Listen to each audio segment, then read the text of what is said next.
Selamat datang di channel Alur Donghua. Sebelum menonton, silahkan subscribe, biar Mimin tambah semangat update-nya. Meskipun keempat kultivator integrasi tubuh telah segera melepaskan banyak tindakan pertahanan, punggung mereka masih bermandikan keringat dingin. Keempat ular sanca api hitam ini tampaknya hanya memiliki panjang sekitar 40 kaki, tetapi mereka jelas terkondensasi dari 9 api iblis surgawi dalam jumlah besar yang telah memenuhi seluruh lembah. Sebagai kultivator tingkat tinggi dari sekolah Tengui, tidak ada yang lebih menyadari betapa menakutkannya nyala api ini daripada sebelumnya. Bahkan seorang kultivator integrasi tubuh akan berada dalam masalah besar jika mereka tidak berhati-hati. Mereka tidak pernah berpikir bahwa akan menghadapi api iblis ini secara langsung suatu hari nanti. Tepat pada saat ini, suara sesuatu yang merobek udara tiba-tiba meletus. Seberkas cahaya putih melintas di udara di atas lembah sebelum terbelah menjadi 4 dan meluncur turun dengan kecepatan yang sangat cepat, muncul di hadapan 4 kultivator seolah-olah telah berteleportasi. Ini adalah 4 proyeksi pedang yang berkilauan. Proyeksi pedang melintas sebelum berubah menjadi 4 roda pedang yang masing-masing berdiameter sekitar 10 kaki. Hampir di saat berikutnya, keempat ular sanca api hitam itu menabrak mereka. Serangkaian ledakan keras terdengar. Bola api hitam yang tak terhitung jumlahnya meledak di permukaan keempat roda pedang, diikuti serangkaian fluktuasi tak terlihat yang melonjak di udara. 4 ular sanca api hitam yang ganas itu langsung hancur, berubah menjadi kepulan asap hitam yang menghilang menjadi ketiadaan. Setelah itu, fluktuasi spasial meletus di udara di atas lembah, diikuti oleh seorang pria berjubah hitam berusia 40-an muncul. Dia memiliki fitur wajah yang biasa dan penampilan yang halus, tetapi alisnya sepadat pedang, memberikan kesan niat membunuh. 4 proyeksi pedang tembus pandang berubah menjadi 4 garis cahaya putih lagi sebelum menghilang ke dalam tubuhnya dari 4 penjuru lembah. Paman Guru Duan, pria berjanggut ungu dan yang lainnya menghela nafas lega setelah melihat ini, dan mereka semua sangat gembira melihat sosok itu di udara. Han Li berdiri di tempat, dan pupilnya sedikit berkontraksi saat dia melihat langsung ke pria di depannya. Tak perlu dikatakan, pria ini secara alami adalah salah satu dari 2 makhluk tahap kenaikan besar dari Sekte Hantu Langit. Duan Renli mengalihkan pandangannya ke sekeliling untuk menemukan bahwa lembah api iblis, yang merupakan area terlarang Sekte, benar-benar berantakan, dan keempat kultivator integrasi tubuh juga berada dalam kesulitan. Ekspresinya tetap tidak berubah, tetapi kelopak matanya sedikit berkedut. Dia menundukkan kepalanya sedikit, dan pandangannya tertuju pada Han Li. Dia tidak membuat segel tangan, tetapi dia hanya mengulurkan telapak tangannya dan perlahan menunjuk ke bawah dengan 5 jarinya. 5 jarinya tiba-tiba menjadi sangat tembus cahaya, dan cahaya spiritual memancar dari ujung jarinya. Suara, "Sow-sow," terdengar satu demi satu. Berkas cahaya putih keluar dari kelima ujung jarinya dan melebar tertiup angin. Kemudian, berubah menjadi ratusan pedang terbang tulang putih, masing-masing panjangnya sekitar 1 kaki. Bersamaan dengan suara siulan yang melengking, pedang terbang ini menghujani Han Li. Melihat hal tersebut, Han Li hanya memberi isyarat dengan 1 tangan. Tiba-tiba, semburan suara teredam seperti petasan datang dari tubuhnya. Sosoknya meroket, dan permukaan tubuhnya bersinar dengan cahaya keemasan. Sisik emas pucat muncul dari tubuhnya dan langsung menutupi seluruh tubuhnya. Pedang tulang putih yang menutupi langit tiba dalam sekejap dan menghantam permukaan tubuhnya, menyebabkannya meletus dengan bola-bola cahaya emas dan putih yang menenggelamkan tubuhnya. Selain itu mengeluarkan suara ledakan yang seperti hujan yang menghantam pagar. Lingkaran gelombang udara meledak di dekatnya, menyapu ke segala arah seperti badai, menyebabkan tanda putih tipis yang tak terhitung jumlahnya berkedip di udara dalam radius 100 kaki. Pada saat yang sama, 1000 kaki di atas pusat ledakan, terjadi fluktuasi, dan segel hitam kecil muncul dari udara tipis. Dalam sekejap, itu berubah menjadi seukuran paviliun, dan melepaskan ribuan sinar cahaya hitam yang turun dari langit. Itu bahkan belum turun ketika tekanan spiritual yang menyesakkan menyebabkan ruang di dekatnya melengkung, dan kekuatannya sangat mengejutkan. Suara keras yang menghancurkan bumi. Segel raksasa itu berada beberapa kaki di atas tanah, dan momentum jatuhnya berhenti. Itu tidak bisa jatuh lebih jauh. Melihat adegan ini, wajah Duan Renli akhirnya menunjukkan sedikit emosi. Meskipun dia baru saja menggunakan dua kekuatan magis yang hebat dalam satu tarikan napas, pada kenyataannya, itu hanyalah waktu tarikan napas. Saat ini, setelah cahaya emas dan putih surut, situasinya terungkap. Han Li berdiri kokoh di tempatnya, tidak bergerak. Dia mengangkat lengan kanannya yang tertutup sisik emas, mengangkat segel hitam raksasa itu. Kedua kakinya tenggelam ke dalam tanah hitam pekat, dan retakan muncul di sekelilingnya. Dia menyeringai pada Duan Renli di udara, memperlihatkan gigi seputih salju. Kemudian, dia menekuk lengan kanannya dan berdiri tegak. Tiba-tiba terdengar suara gemuruh yang memekakkan telinga, dan segel hitam yang seberat gunung itu terlempar paksa seperti sepotong kayu. Dengan kecepatan luar biasa, ia terbang keluar dari pintu masuk lembah dan menghilang tanpa jejak. Kemudian, kakinya tiba-tiba melangkah ke udara, dan setelah sekejap, dia muncul tidak jauh di depan Duan Renli. Lengannya sedikit kabur, dan dia akan meninju Duan Renli. Melihat ini, ekspresi yang terakhir tidak berubah sedikit pun, dan dia hanya menyipitkan matanya. Pada saat ini, kehampaan di belakang Han Li menyala, dan sebuah cincin perak terbang keluar. Dia dengan cepat berbalik seolah-olah dia sudah mengharapkannya, dan dengan potongan ringan di tangannya, cincin itu terbuka. Kemudian, pemandangan aneh muncul. Karakter jimat di permukaan dua cincin perak meringkuk, dan berubah menjadi serangkaian bayangan saat menghilang ke udara tipis. Saat berikutnya, keduanya secara aneh muncul di kedua sisi Han Li. Kong, suara ringan terdengar. Han Li merasakan tubuhnya mengencang, dan kedua cincin perak itu tiba-tiba bersatu di tengah, membentuk cincin lengkap yang mengunci tubuhnya dengan erat. Cincin itu bersinar terang, dan mengencang. Ketika cincin bagian dalam bersentuhan dengan sisik emas, percikan api terbang kemana-mana, dan terdengar suara berderak. Sepertinya cincin itu akan dihancurkan oleh kekuatan besar ini di saat berikutnya. Kakak laki-laki, Liu Leer telah mundur ke sudut lembah, dan melihat ini, dia langsung berteriak ketakutan. Ketika pria berjanggut ungu dan yang lainnya melihat ini, mereka sangat senang. Han Li tidak panik sedikit pun. Dia segera mengatupkan giginya, dan berteriak pelan. Tiba-tiba, suara berderak seperti guntur datang dari tubuhnya, dan 5 titik cahaya biru tiba-tiba muncul di dadanya. Otot-otot seluruh tubuhnya membengkak dengan keras, dan tubuhnya menjadi lebih besar. Dia tiba-tiba merentangkan tangannya, dan cincin perak itu berkilat liar saat dipaksa mengembang.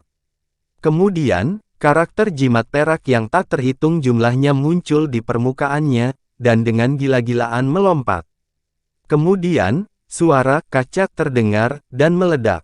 Duan Renli akhirnya menjadi serius, dan sosoknya melesat ke belakang. Lengan bajunya menonjol, dan sepertinya dia akan mengaktifkan harta magis lainnya.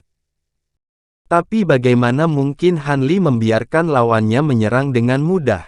Bahunya bergoyang, dan dia menghilang dari posisi aslinya secara kabur. Saat berikutnya, sosok di belakang Duan Renli, yang telah terbang sejauh 1000 kaki, tiba-tiba kabur. Sosok Han Li muncul seperti hantu. Dia mengepalkan tinjunya tanpa berkata, dan meledakkan pukulan. Tinjunya bersinar dengan cahaya keemasan, dan sepertinya terbuat dari emas murni. Dimanapun angin pertama lewat, tanda putih ditarik keluar dari udara tipis. Duan Renli tiba-tiba berbalik, dan membuka mulutnya untuk mengeluarkan gumpalan darah. Itu diringkas menjadi perisai cahaya merah darah, dan diblokir di depan tubuhnya. Terdengar suara, boom, tinju Hanli membombardir perisai darah, dan permukaan perisai itu ambruk. Kemudian, itu runtuh dengan ledakan keras, dan berubah menjadi hamparan kabut darah yang luas. Momentum tinju tidak berhenti, dan langsung menembus dada Duan Renli. Tapi, tidak ada sedikit pun tanda kegembiraan di wajahnya. Sebaliknya, dia dengan dingin mendengus. Seluruh tubuh Duan Renli langsung meledak. Kemudian, hamparan besar kabut darah melayang, dan seluruh tubuhnya berubah menjadi kerangka putih.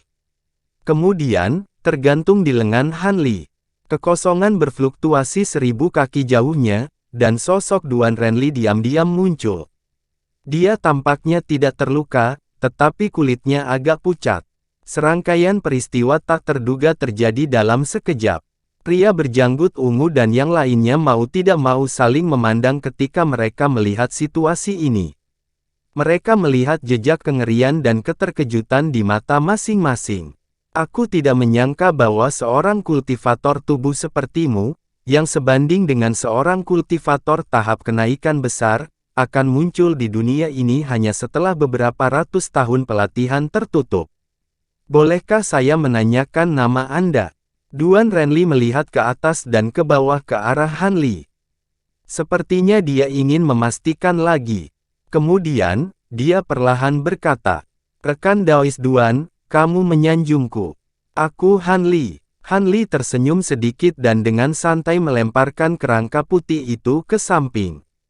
Sisik emas pucat di tubuhnya memudar, dan dia tidak bergerak lagi. Ternyata itu adalah rekan Han. Namun, karena Anda memiliki kekuatan seperti itu, Anda harus mempertahankan identitas Anda. Mengapa Anda datang ke Sekte Hantu Surgawi saya untuk menimbulkan masalah, dan bahkan menggertak murid saya? Bukankah seharusnya kau memberiku penjelasan? Suara Duan Renli tiba-tiba tenggelam. Hehe, Sekte Hantu Surgawi akan menjadi yang pertama mengeluh. Anda menculik orang-orang saya terlebih dahulu, dan kemudian menggunakan teknik rahasia untuk memindahkan saya secara paksa ke sini. Saya masih ingin meminta Anda untuk memberi saya penjelasan. Mulut Hanli berkedut, dan dia mencibir. Duan Renli sedikit terkejut ketika mendengar kata-kata itu. Dia melirik pria berjanggut ungu dan yang lainnya di bawah dan bertanya, apa yang telah terjadi? Beberapa orang saling memandang, dan 3 lainnya memandang pria berjanggut ungu itu. Melapor ke Tuan Duan, saya sebelumnya menerima pesan dari sekte yang mengatakan bahwa seseorang mendobrak gerbang gunung, jadi saya pergi untuk menyelidikinya. Ketika saya melihat bahwa kekuatan sihir rekan Han ini sangat kuat, saya mengaktifkan pembatasan dan memindahkannya ke sini. Adapun mengapa orang ini datang ke sekte ini, saya benar-benar tidak begitu jelas. Pria berjanggut ungu itu ragu-ragu sejenak, dan berkata demikian. Selidiki masalah ini segera. Duan Renli mendengar kata-kata itu, dan memerintahkan. Iya, pria berjanggut ungu itu dengan cepat merespons, dan dengan cepat terbang keluar dari lembah. Tatapan Duan Renli kembali ke wajah Hanli, dan dia tidak mengatakan apa-apa. Hanli melihat ke bawah ke suatu tempat, dan setelah menggunakan matanya untuk memberi isyarat kepada Liu Leer agar tidak khawatir, dia tersenyum tipis di wajahnya, dan menatap pria berjanggut ungu itu. Setelah sekitar setengah jam, pria berjanggut ungu itu kembali ke lembah, dan dengan hormat mengirimkan suaranya ke Duan Renli untuk sementara waktu. Duan Renli sedikit mengernyit, tetapi dia segera kembali normal dan melambaikan tangannya. Pria berjanggut ungu itu buru-buru mundur ke samping. Jadi rekan Han berasal dari sekte Leng Yan. Duan Renli menatap Hanli, dan perlahan berkata, seolah sedang mempertimbangkan kata-katanya. Itu benar, kata Hanli dengan tenang. Mata Duan Renli sedikit berkilat, dan dia berkata sambil tersenyum, saya tidak menyangka sekte Anda begitu rendah hati. Bahkan dengan kultivator tubuh seperti Anda belum mengungkapkan informasi apapun tentangnya. Selamat. Rekan Taois Duan, lebih baik tidak mengubah topik pembicaraan, kata Han Li dengan senyum tipis. Saya pada dasarnya sudah mengetahui situasinya. Anda memiliki beberapa keluhan dengan sesepuh sekte luar, dan untuk semua yang terjadi setelahnya, itu semua adalah kesalahpahaman. Karena orang itu sudah mati, dan masalahnya sudah diselesaikan, tidak ada gunanya kita bertengkar lagi. Bagaimana kalau kita berhenti di sini, dan saya akan meminta seseorang untuk mengantar Anda dan temanmu Anda pergi. Duan Renli terdiam sesaat, jadi dia berkata begitu. Menurutnya, meskipun Han Li tampaknya tidak memiliki basis kultivasi yang tinggi, dia jelas menggunakan semacam metode untuk menyembunyikan kekuatannya yang sebenarnya.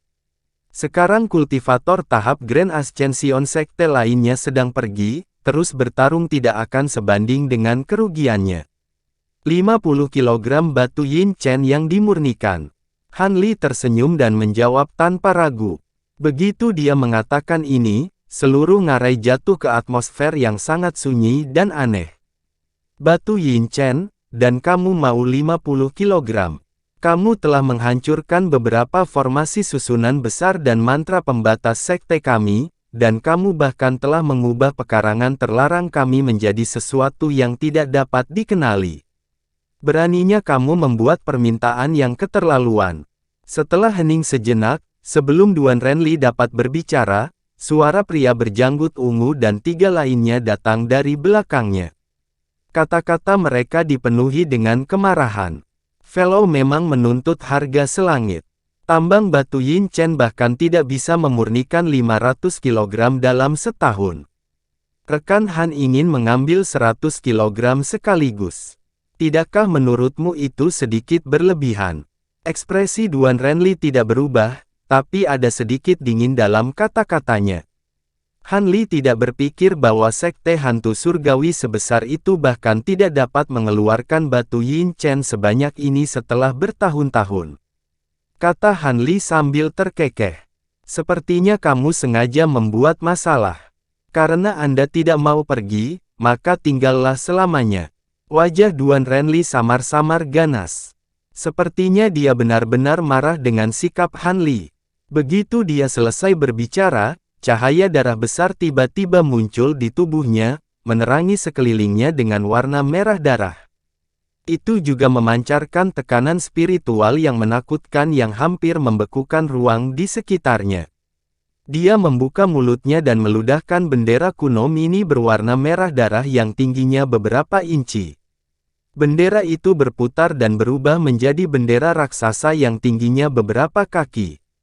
Itu dikelilingi oleh aura pembunuh dan kepala hantu mengerikan dengan 2 tanduk di kepalanya bisa terlihat jelas.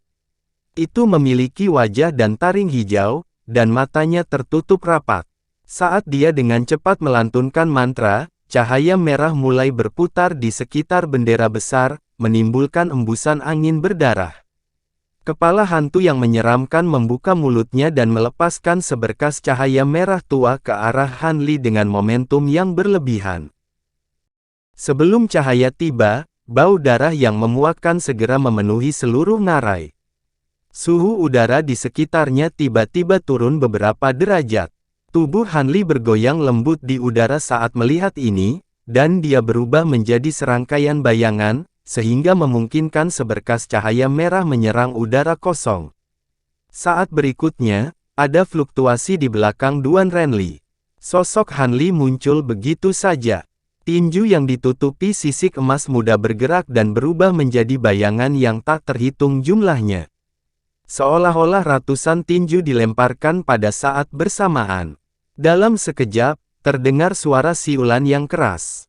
Kekuatan yang sangat besar melewati bayangan kepalan tangan yang padat dan jatuh ke bawah. Kemanapun ia lewat, kehampaan itu tampak pecah sedikit demi sedikit. Menghadapi serangan yang begitu mengejutkan, Duan Renli hanya mengulurkan 1 jari dan menunjuk ke spanduk merah darah di depannya yang tampaknya lambat tetapi sebenarnya cepat. Tiba-tiba, spanduk itu berbalik dengan kecepatan kilat, dan sejumlah besar kabut berwarna merah darah menyembur keluar dari spanduk itu. Itu dengan cepat menyebar, dan berubah menjadi kumpulan awan darah dengan radius beberapa ratus kaki. Itu menyelimuti seluruh tubuhnya, dan sosoknya menjadi tidak jelas. Gambar kepalan emas turun berturut-turut ke awan merah darah seperti tetesan hujan, namun tampak seperti memukul bola kapas, dan kekuatan luar biasa yang terkandung di dalamnya benar-benar menghilang tanpa jejak seperti lembu tanah liat yang memasuki laut, menyebabkan tampaknya sangat aneh. Lebih jauh lagi, setiap bayangan tinju yang memasuki awan darah secara samar menyebabkannya sedikit melebar. Han Li sedikit mengernyit. Dia menarik lengannya tanpa berpikir, dan tubuhnya segera berubah menjadi bayangan yang mundur ke belakang. Awan merah di daerah sekitarnya segera mulai berjatuhan dan bergejolak seperti gelombang pasang sebelum dengan cepat menyebar ke kedua sisi, dan serangkaian pusaran merah terwujud di dalamnya.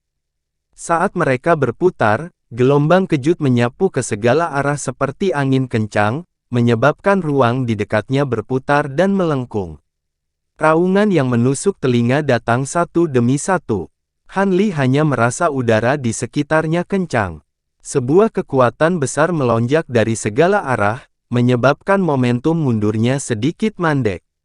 Pada saat ini, hantu raksasa ganas di permukaan bendera kuno berwarna darah itu tiba-tiba membuka matanya. Dua bola lampu merah seperti matahari yang terik muncul. Itu sangat menyilaukan sehingga orang tidak bisa melihatnya secara langsung. Han Li hanya merasa pusing, lalu pemandangan di sekitarnya menjadi sedikit kabur. Dia muncul di ruang berdarah. Di atas kepalanya ada langit yang berdarah, tetapi di bawahnya ada lautan darah yang tak terbatas. Lapisan tipis kabut darah melayang di permukaan laut, dan udara mengeluarkan bau yang sedikit manis. Harta karun gua. Sedikit kejutan muncul di mata Han Li. Kamu cukup berpengetahuan. Ya, bendera hantu surgawi darah merah ini adalah harta gua, dan itu juga harta rahasia sekte kita. Anda harus menganggap beruntung dimakamkan di sini hari ini. Duan Renli, mengenakan jubah hitam, berdiri di udara tidak jauh dengan tangan di belakang. Pakaiannya berkibar, dan tubuhnya dikelilingi oleh kabut darah. Oh, begitu, Han Li berkata. Begitu dia mengatakan ini, ada semburan hantu yang melolong dari segala arah. Suara-suara ini jauh dan dekat, naik dan turun. Seolah-olah hantu yang tak terhitung jumlahnya melolong gila-gilaan, bergema tanpa henti. Kelopak mata Han Li tiba-tiba menjadi berat, dan kesadarannya menjadi linglung. Tiba-tiba, perasaan haus darah dan jengkel muncul di hatinya. Seolah-olah dia hanya bisa tenang jika dia segera bergegas maju dan bertarung dengan hantu-hantu itu. Namun, dia tidak ragu sedikit pun. Segera, kekuatan dingin melonjak keluar dari dantiannya dan langsung mengalir melalui meridiannya. Pikiran gila di benaknya segera menghilang, dan hantu yang melolong di sekitarnya juga menghilang tanpa jejak. Duan Renli melihat tubuh Han Li hanya bergetar sedikit, lalu kembali normal. Dia cukup terkejut. Kabut darah menyihir yang mengambang di permukaan lautan darah adalah kumpulan kebencian ribuan hantu. Itu cukup untuk membingungkan pikiran seseorang dan memicu keinginan dan niat membunuh di bagian terdalam dari hati seseorang. Bahkan jika seseorang tidak siap dan jatuh ke dalamnya, dia akan terpengaruh sampai batas tertentu. Kultivator tubuh di depannya ini tidak terpengaruh sama sekali. Mungkinkah kesadarannya jauh lebih kuat darinya? Jika itu masalahnya, kartu truf yang awalnya dia siapkan secara alami tidak dapat digunakan. Pada saat ini, mata Han Li berkilat dan tubuhnya melesat kabur, langsung menuju pria berjubah hitam di seberangnya. Duan Renli mendengus dingin dan membuat isyarat tangan. Ledakan. Lautan darah di bawahnya tiba-tiba bergolak hebat, gelombang darah yang sangat besar naik dan menyapu tubuhnya tanpa jejak. Melihat ini, tubuh Han Li berhenti di udara. Dia menutup matanya dan melepaskan inderanya yang kuat. Namun, dia segera mengerutkan kening sedikit. Ruang ini sebenarnya tampak tak terbatas, dan lautan darah di bawahnya sangat aneh. Dengan kekuatan indera ilahi miliknya, dia sebenarnya hanya mampu menembus hanya 30 meter ke dasar laut, apalagi mencari tahu di mana musuh bersembunyi. Dia berpikir sejenak, dan cahaya biru melintas di matanya. Dia menggunakan Bright Side Spirit Eyes.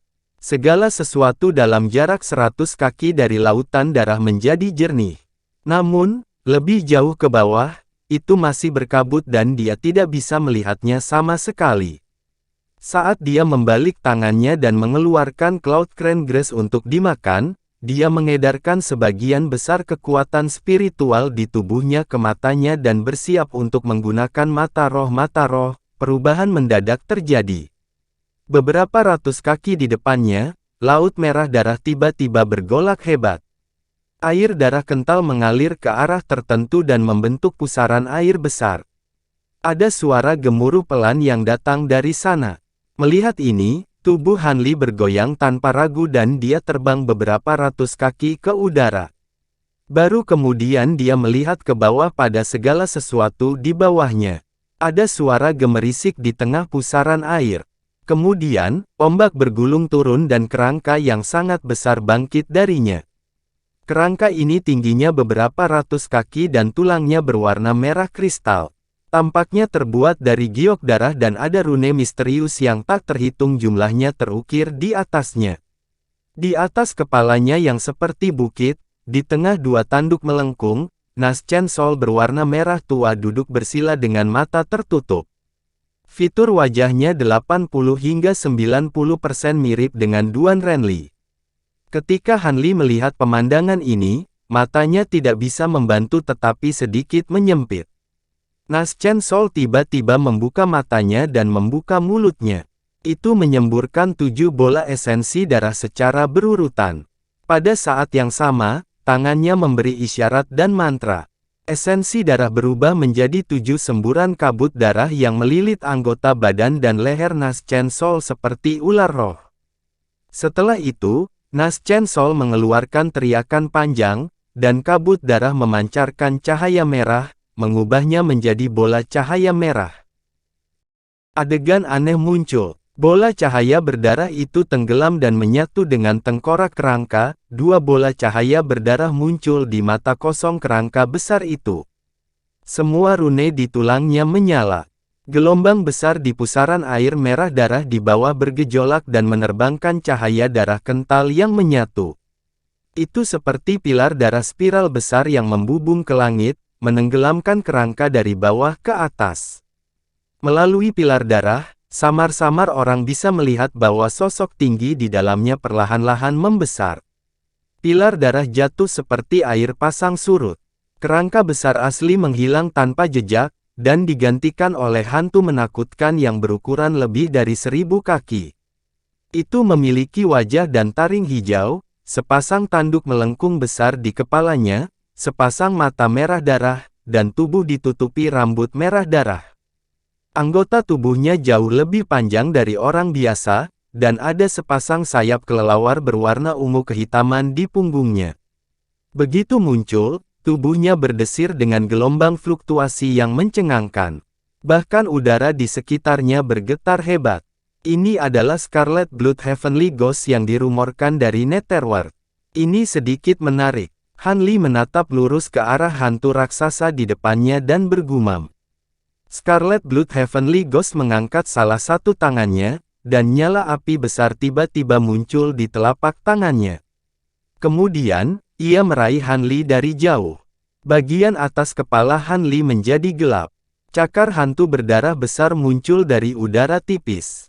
Cakar hantu terbungkus dalam api berdarah yang mengamuk, dan dengan keras mencengkeramnya. Sebelum cakar raksasa itu tiba, embusan angin sudah menekan, menyebabkan lautan darah di sekitarnya melonjak hebat. Han Li mengangkat tangannya dan meninju Void di atasnya. Ledakan. Di bawah pengaruh kekuatan tak terlihat, cakar hantu berwarna merah darah tiba-tiba hancur, meledak ke langit yang penuh dengan cahaya berdarah dan sisa api yang memercik ke segala arah. Tubuhnya juga terhuyung beberapa langkah ke belakang sebelum dia bisa berdiri tegak. Jejak kejutan melintas di matanya. Kekuatan yang terkandung dalam cakar raksasa berdarah itu luar biasa, dan agak di luar dugaannya. Namun, sisa-sisa cahaya merah tidak menghilang. Sebaliknya, mereka tiba-tiba berhenti setelah terbang dalam jarak pendek, lalu terjalin membentuk cincin merah dengan diameter beberapa puluh kaki. Cincin merah kemudian tiba-tiba berkontraksi untuk mengikat Han Li dengan erat. Sebelum Han Li bisa bereaksi, Scarlet Blood Heavenly Ghost melambaikan satu tangan, dan cincin berdarah yang menjebak Han Li terbang ke arahnya dengan kecepatan luar biasa. Itu ditangkap oleh salah satu cakar hantu berdarahnya, hanya menyisakan kepalanya yang terbuka. Mari kita lihat kemana kamu bisa lari. Scarlet Blood Heavenly Ghost menyeringai mengerikan, dan cakar hantu lainnya juga mengepal.